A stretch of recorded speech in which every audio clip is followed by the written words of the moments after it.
Hey everyone, sorry if we're maybe a second or two delayed, but it's Manish back with Tracy again. We're gonna do another episode, probably in the series of maybe two or three on the subject of virality, the viral effect.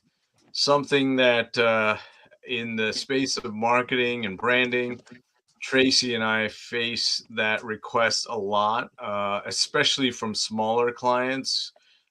It hasn't changed. I'd say I'd go back almost 15 years since the internet and social media really came into play for marketing. And so, the first question people would always ask small businesses is like, how do I make something go viral? Like I want to make something go viral, right? Every And that time. answer has changed a lot over the years. And so Tracy, hey, how's it going? Otherwise, other than the fact that business is tight, we know that. Yeah, it's interesting. And I've heard the let's make it go viral or how do we get a viral video so many times throughout my career from companies large and small. And it's like the same question, how to make people like me. You can't just make it happen. There's a lot that goes behind it, and it's not just like hitting a button. So you just said it right there. It's a lot of work. Yeah, a But lot of that work, seeding from what I've learned. yeah, that the effort has changed though. So go ahead. Yeah, like whenever I have seen something go viral, it's either one of two things. It's truly viral, where something randomly gets picked up, people love it, and it just gets shared everywhere. The other viral is the one that takes actually some planning. And the result is a video or a piece of content that goes viral, but it takes a lot of seeding, which means you have to plant these seeds among influencers, people who are going to help share the content, and basically plant those seeds, water them, and hope that it grows. You have to put some effort behind it. So it's a lot more Well, than simply making the content and then expecting it to go viral overnight. which was something you could force back, say, 15 years ago. You could make something organically grow. It's funny, Tracy's having challenges with her cat. My dogs are on the ground and back of me, and you might hear rumbling and growls. So we've welcomed our We are a pets in pet here. friendly studio here. Yeah, we're very pet friendly. But the thing is, 15 years ago, you could get lucky, right? By having a strategy, by having a very focused kind of presentation, repetition, building audience slowly, potentially Hmm. even buying audience through legitimate advertising. I don't mean buying fake users, but actually reaching to target demographics, etc. You could create your own pattern that gets picked up and popular because the field was not as crowded. Right. But I'd say around 2018 or so, right before, a couple of years before COVID, that nasty A word algorithm seemed Hmm. to creep into our vernacular. It was, it kind of caught a lot of people off guard. People like Right. me, as you know, I know you're kind of ahead of the curve on a lot of these things.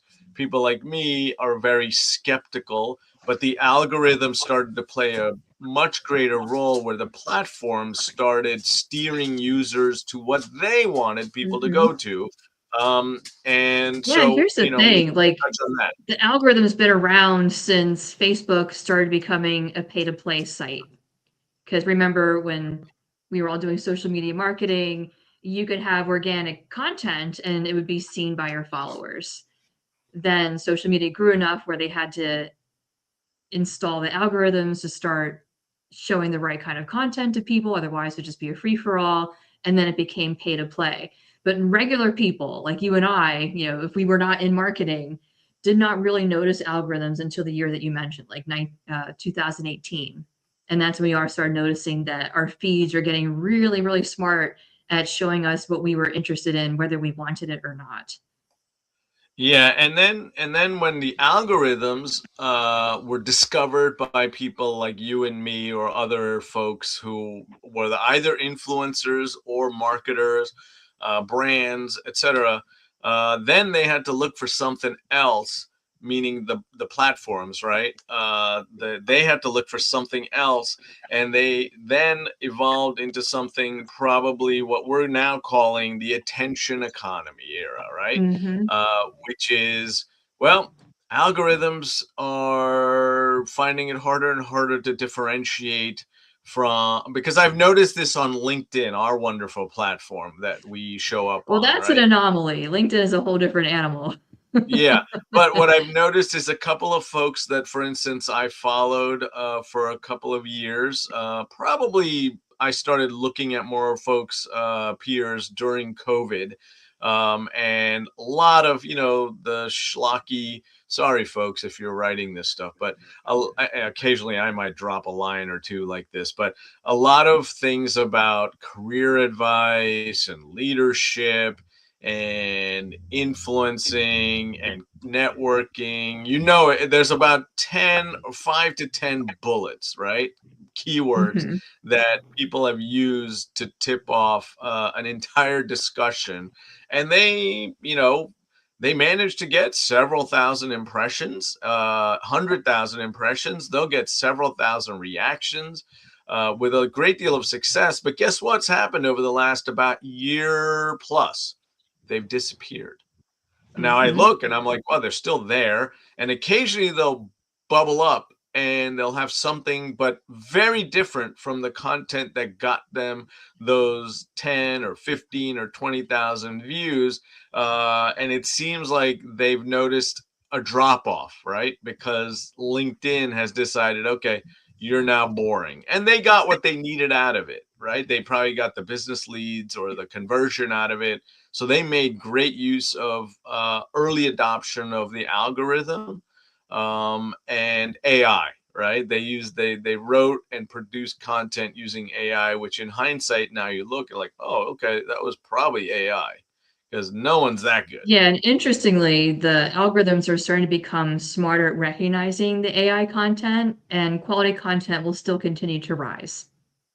And so you just said it there, right? These folks who were really good starting Mm-hmm. maybe even before, a little before COVID, during the early algorithm days, and then post COVID in the kind of the real growth of not just brand influencers, but knowledge influencers, right? Mm-hmm. Because with the advent of, for instance, these live opportunities or podcasts, etc., as they started to explode during COVID, they took advantage of that early on.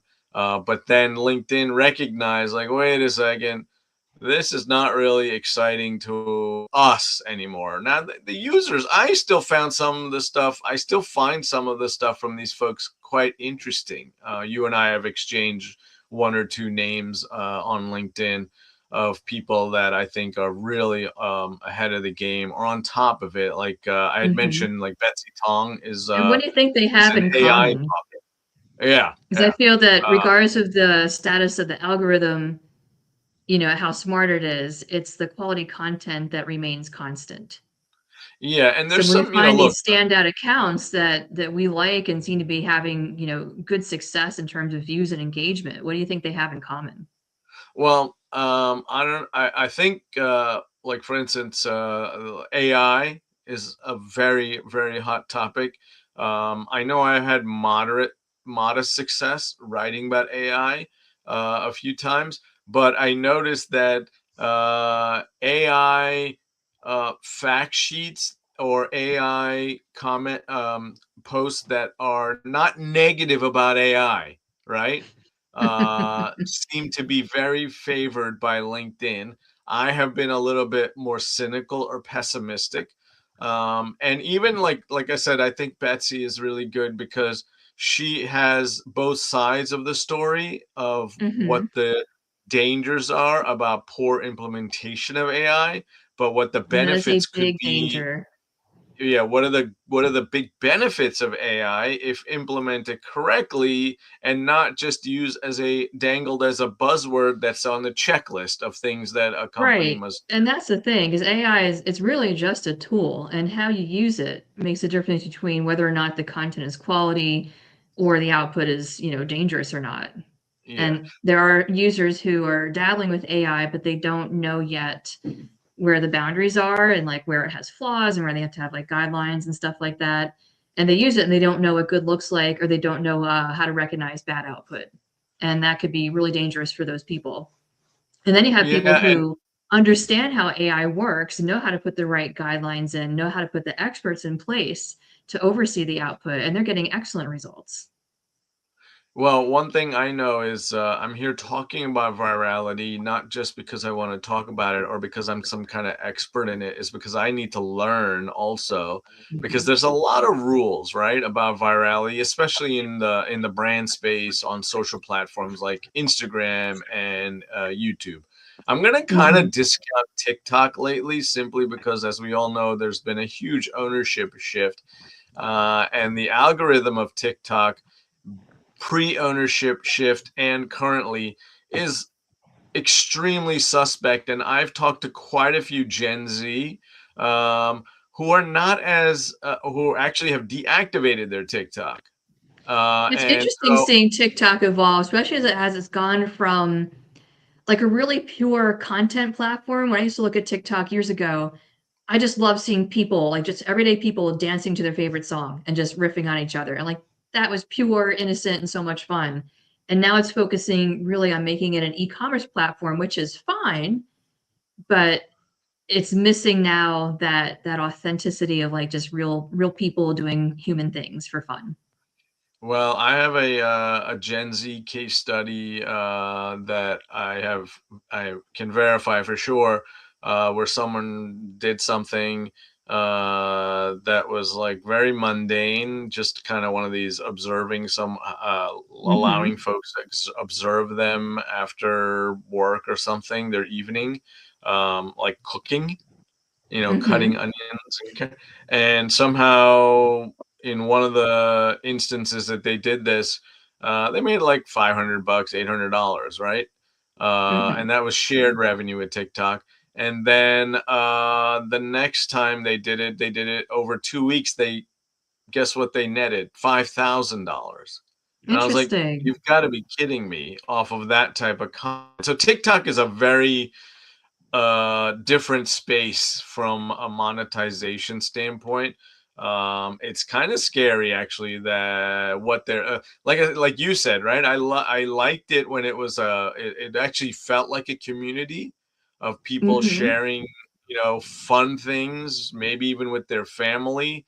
But then it got into this strange space, and now it's obviously over the last couple of years become quite political, and the algorithm has been used to force some of that, of the politics that whoever is controlling or owning prefers at the Mhm. time. And Yeah, then we're so getting that's into why, social engineering through the yeah, algorithm. yep. It'd be And cool to so see, they, like, how does TikTok evolve? Like, will it go back to that sweet spot or find a sweet spot of the authentic everyday content plus the monetization? well, the TikTok Shop stuff has really been doing well for them, so Yes. I don't know what's gonna change that, other than the fact people are gonna have maybe less money to spend on things when they're paying $6 a gallon for gas, right?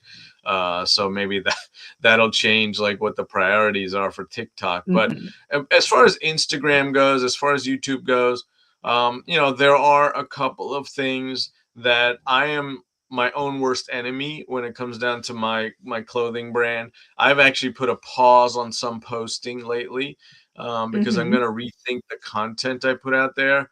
I'm not one of the I prefer making good content, and not trying to feed into the, well, it's got to be 15 to 30 seconds long and your hook has to be in the first 3 seconds.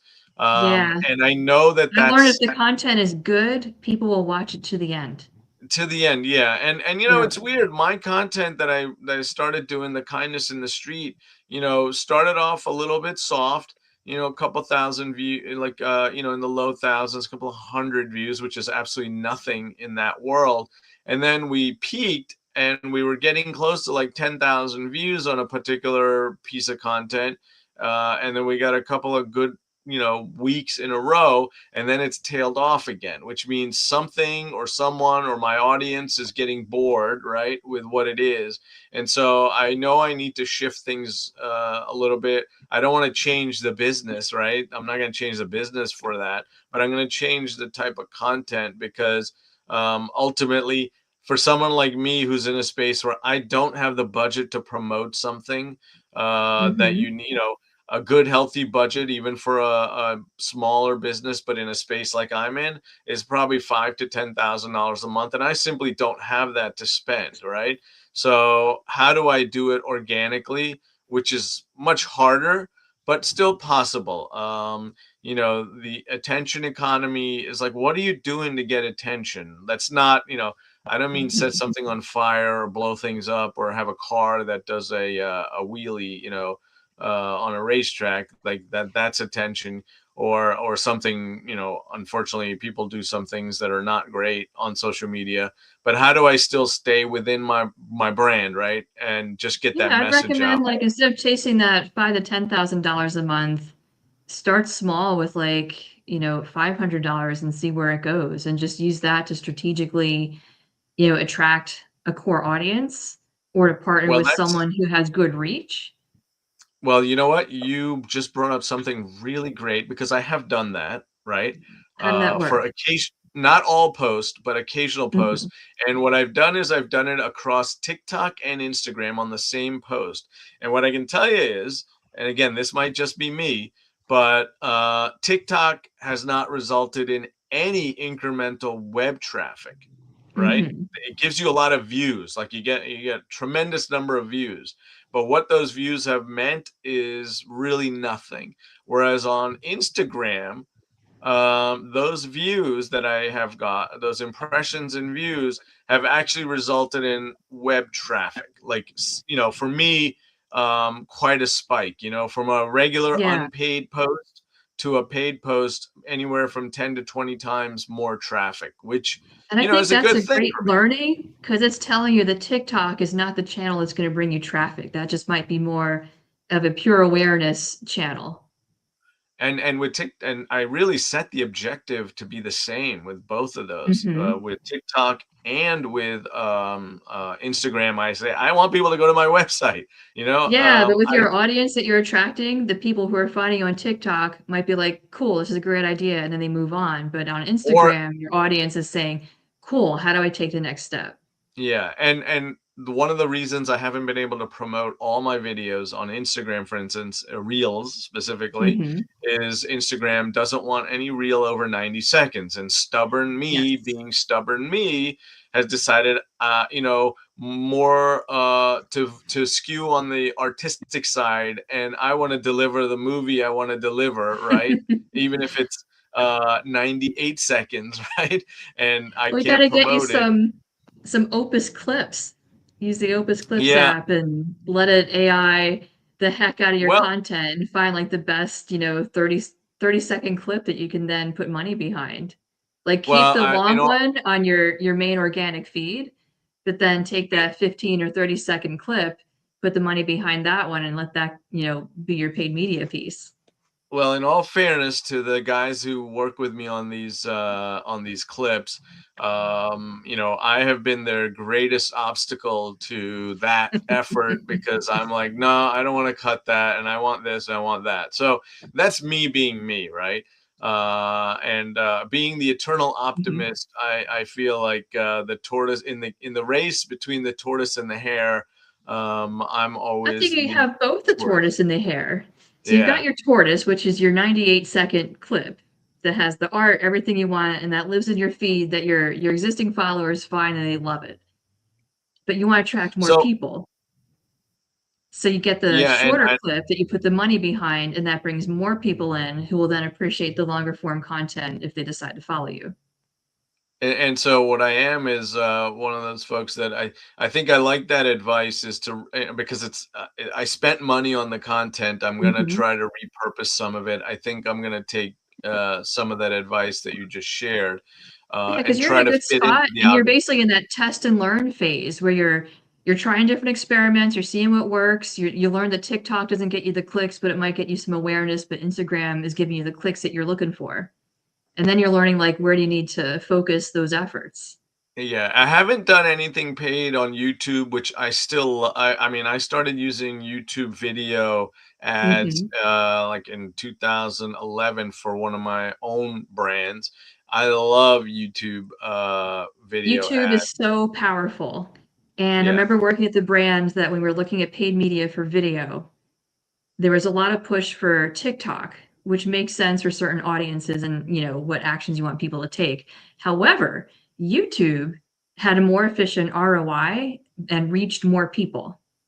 So it might not have been like the sexier thing at the time, but it was still the most efficient. So of course we split the budget between the two.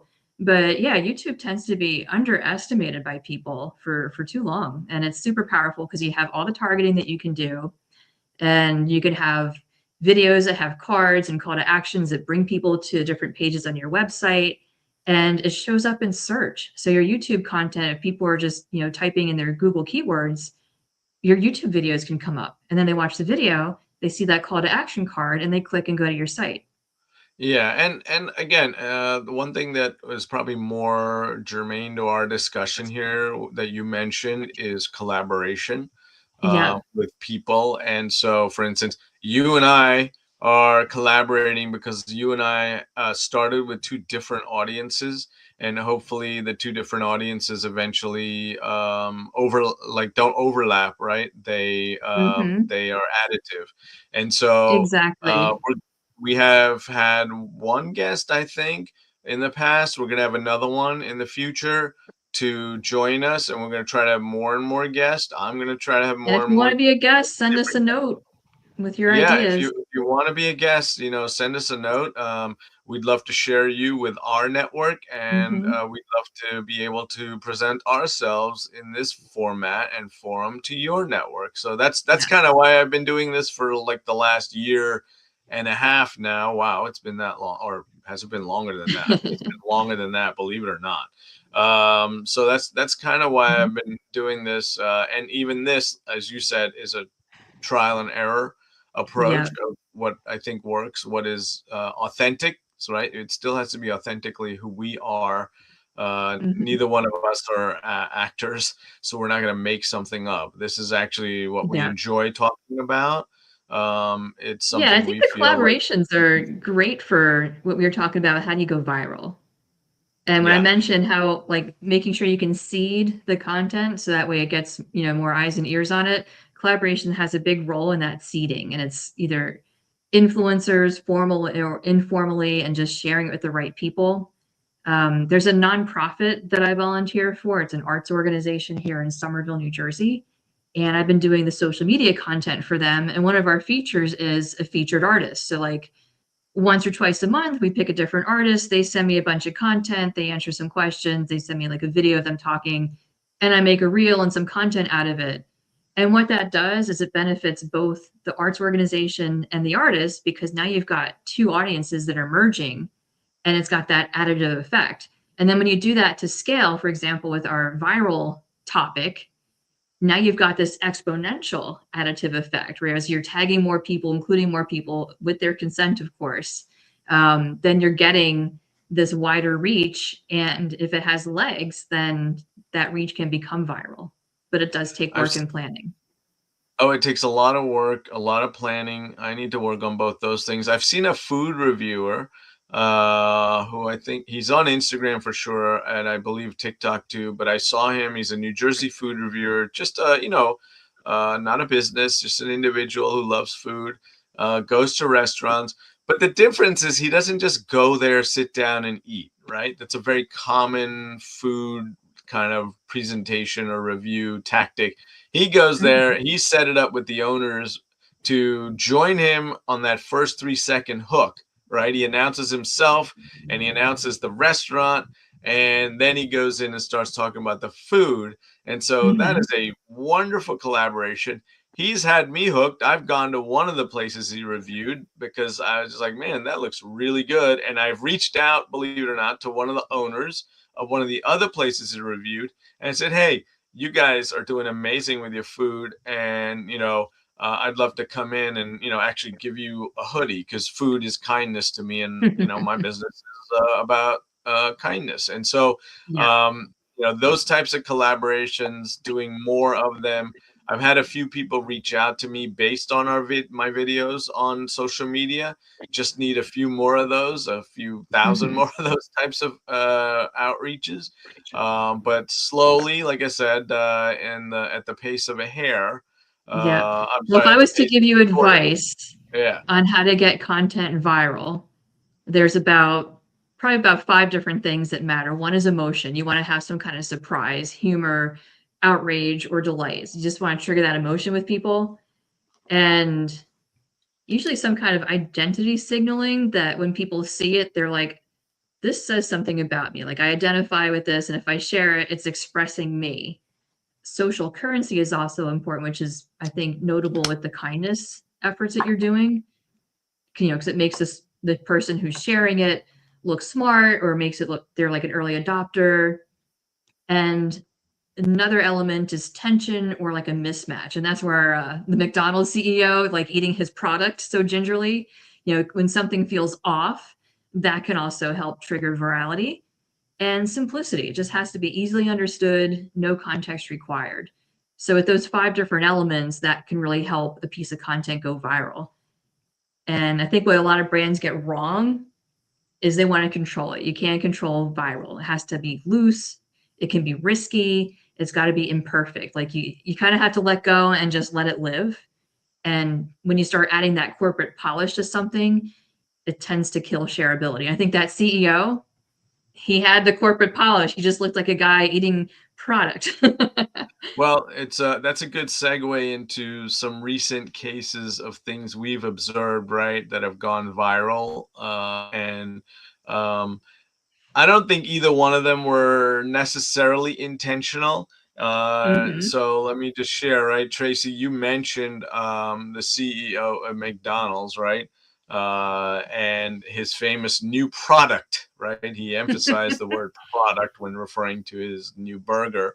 But my favorite and yours of recent memory, simply probably because of world events, we are all looking for an escape from the doom and gloom that might surround us, is this beautiful little monkey in Japan, right? When I'm Mhm. ready to travel again and circle the world, the first place I'm gonna go, right? My wife knows this too, is I'm gonna go to this zoo in Japan, and I'm gonna see Punch.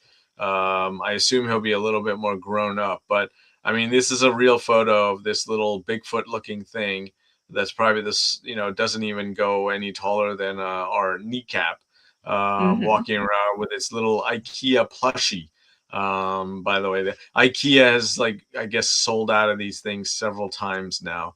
Who knew, like, that would be the best selling? I remember one time dealing with a big box retailer, and of all the things they sold, the most popular product they sold was a Milky Way at the register, right? So in the case of IKEA, who would have thought the best selling product would be because of the wonderful marketing efforts of Punch the Monkey? But it's kind of interesting what Punch the Monkey has been able to do versus the McDonald's CEO. Like, you've made it and have viral success when Google realizes that they need to create a page just dedicated to your search, right? So if you type in Punch the Monkey, and normally this doesn't work for more than like a day or two, this is going on several days now.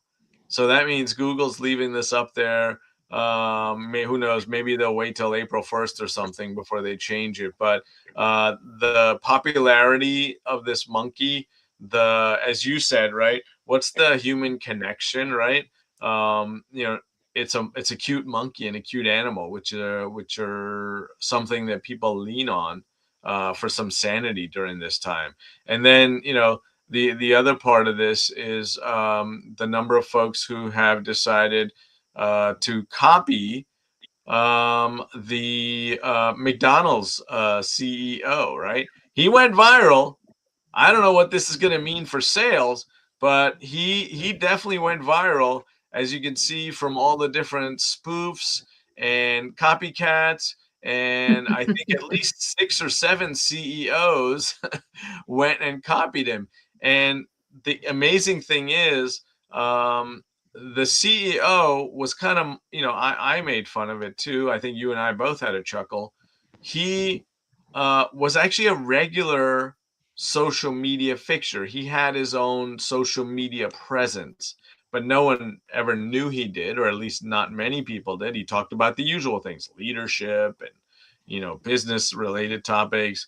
But this time he decided to go out and do this burger eating thing. And it kind of was comically executed by him or whoever was around him. Didn't do a great job of producing it. So I don't know. Those are both viral pieces of content. I don't know what your And that's thoughts the are thing. on. Sometimes you go viral when you don't want to, or for the Yeah, wrong I mean, reasons. we'll find out in 6 months whether the Big Arch product has been a success or not, or is it one of the many products that come and go because a lack of interest. But I can tell you, people have probably gone out and at least tried that burger once, Maybe simply it'll out be of the next curiosity. McRib. Who knows? Who knows, right? I mean, Have a little the scarcity.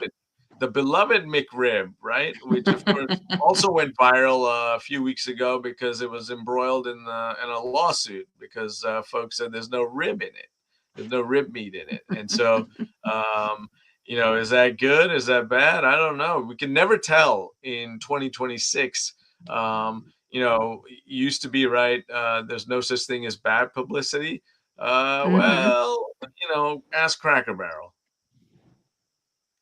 Also another viral kind of piece of information, like where did it take the company, still now Hmm. facing headwinds due to that little stunt, and also probably just the business in general. So I don't know if we really answered everything that could be, but the Well, I bottom think we line just is scratched the surface. we just scratched the surface. We Maybe. planted the seed.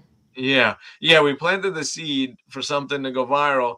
The the most important thing I think you said in the beginning is it's a heavy lift. It's a heavy lift, and again, like you have to, loosen some control from like the corporate powers, which I know can be scary when you want to have, the brand guidelines and all the good stuff, which I hold dear. But to get that virality, you have to play some games with it and take a few risks, but And calculated. something else you mentioned is something that I'm going to be playing around with is if it looks overproduced, right? Then Hmm. it's not authentic. No, and if you have to put money behind it, it's not viral. And by money behind it, I mean not the seeding, but like just having an ad campaign. Yeah, yeah. It's not authentic. I mean, bigger brands can sustain those expenses.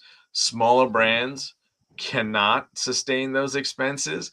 And Mhm. so, as you mentioned, I'm still in the middle of trial and error mode to try to find the right balance between fitting into the algorithmic scheme of things, as well as still remaining true to my brand and Mhm. goals with the business. So, well, we're just about hitting some time here. I think 30 minutes or so. I can never see the counter all the time. Yeah, we're Um, about 30, 30 minutes. 35 minutes. So what we'll do is, folks, we're going to be back here. We're scheduled for next Thursday around the same time. Tracy and I will make sure we don't have any speed bumps along the way. If so, we may just, shuffle it a day or two or a couple hours.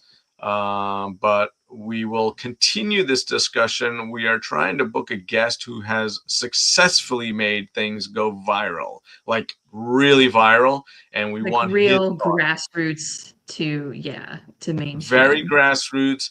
I believe in both instances spent $0, Mhm. but he will give us some insight on what the heavy lift was that actually got his items discovered, and how they went viral, and how he knew they were effective. Right.